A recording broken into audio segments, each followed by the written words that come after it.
Mi casa será casa de oración. Vemos esta escena en que Cristo entra en el templo nuevamente, como solía hacer. Como desde que lo llevaron la Virgen y San José de niño y fue presentado. Allí estaba Simeón, ahí estaba la profetisa Ana. Antes, poquito antes, Zacarías, el padre Juan Bautista, había servido como sumo sacerdote, se le había aparecido el ángel. Todo aquello tantas cosas que habían ocurrido en el templo, tantas cosas que manifestaban que estaba dedicado al Señor. Y el Señor escuchaba las oraciones de los que iban con corazón sincero allí, buscándole. Acogía las ofrendas de las que entregaban, como aquella viuda pobre, su dinero al tesoro del templo. Dios recibía esa alabanza y ese sacrificio, ese culto que la familia sacerdotal de la tribu de Leví ofrecía puntualmente. Todo eso estaba ordenado por Dios, aunque muchas de esas cosas apuntaban a la plenitud, a la llegada del Mesías, el Hijo de Dios, Dios entre nosotros realmente, Emmanuel. Y ahí con su presentación en el templo empieza un momento nuevo en la historia de la Iglesia. Ya no es Dios que se deja conocer, Dios que establece un culto en figuras, en sombra, sino Dios visible, palpable, en la encarnación del Hijo de Dios. Y va al templo. Nuevamente, los discípulos de Cristo, después de Pentecostés, vemos que se seguían reuniendo en el templo también, pero empezaban ya a hacerlo en las casas. Pero era un lugar especial. La gloria de Dios estaba allí, el arca de la antigua alianza. Y ahora, entrando en el nuevo tiempo, Jesucristo está presente allí. Y no puede estar la luz y las tinieblas juntos. No puede estar algo dedicado al Señor y al mismo tiempo ser ocasión para los ídolos, porque Dios es celoso.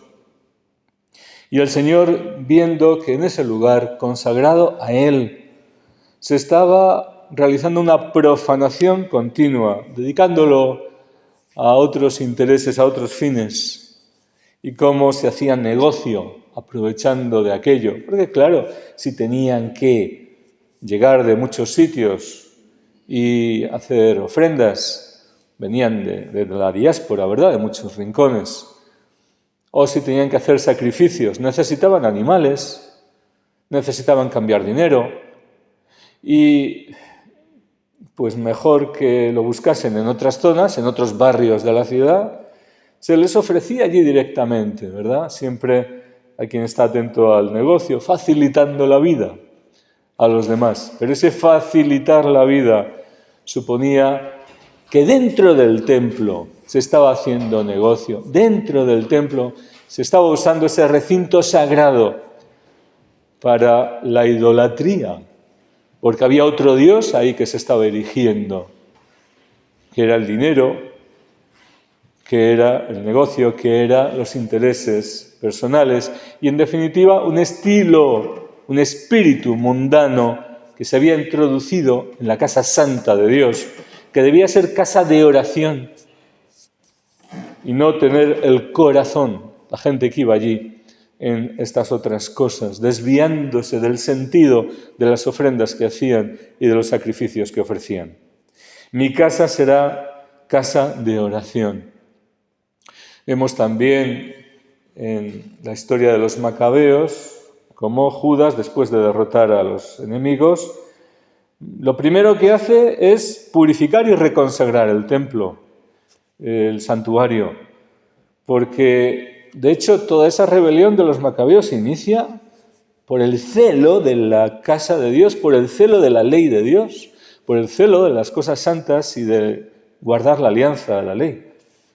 Es el celo por las cosas de Dios, es el temor de Dios y el buscar la gloria de Dios, la honra a Dios sobre todo, lo que mueve este movimiento, que con el favor de Dios recuperan el santuario, pero lo ven en una situación deplorable.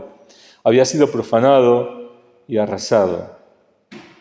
Así el Señor, si el Señor ve así templos de piedra y le duele que aquello que había sido dedicado a Él se use para los ídolos y le duele, ¿cómo no le va a doler al Señor cuando ve nuestros corazones y nuestras vidas consagrados a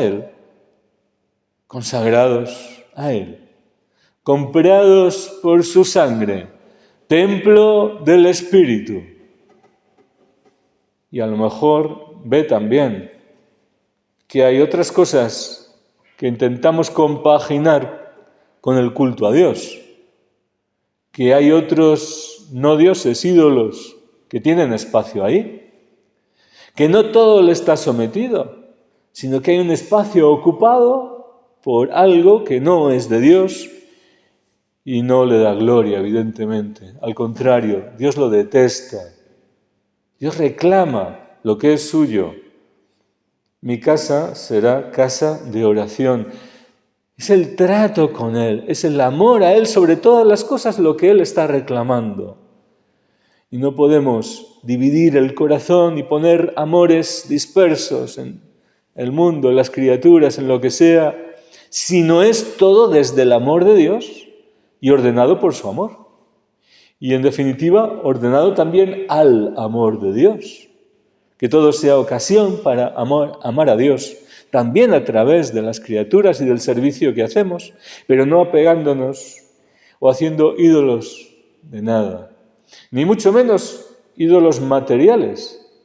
Nos puede extrañar, ¿verdad? Porque en estos tiempos parece que esos ídolos solo quedan para, no sé, rincones ahí lejanos en el mundo, donde se hacen estatuillas a las que los hombres adoran. Como que ya no es frecuente ver esto. Y sin embargo, cada vez más, porque está volviendo un nuevo paganismo. Y sería terrible que esto ocurra dentro de la Iglesia. Que se nos diga o se practique que todo es válido, en igualdad de condiciones. Que lo mismo da un crucifijo que una imagen de Buda, por ejemplo, o de la Pachamama, o de lo que sea. No puede ser. Esto enciende la ira santa de Dios y es necesario reconsagrar aquello que ha sido profanado.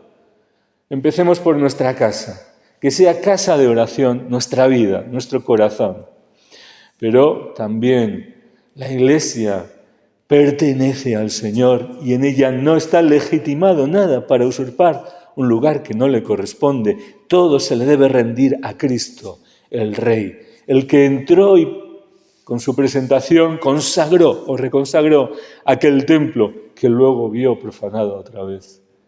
Pero ahora, derruido aquel templo, ha edificado uno imperecedero. Es Él, con su cuerpo, con su sangre, a través de su cuerpo, que entramos, que penetramos en el recinto sacro de la presencia de Dios. Pero solo purificados, solo renovados, solo con un corazón indiviso que lo ame a Él, siendo adoradores en espíritu y verdad. Así sea.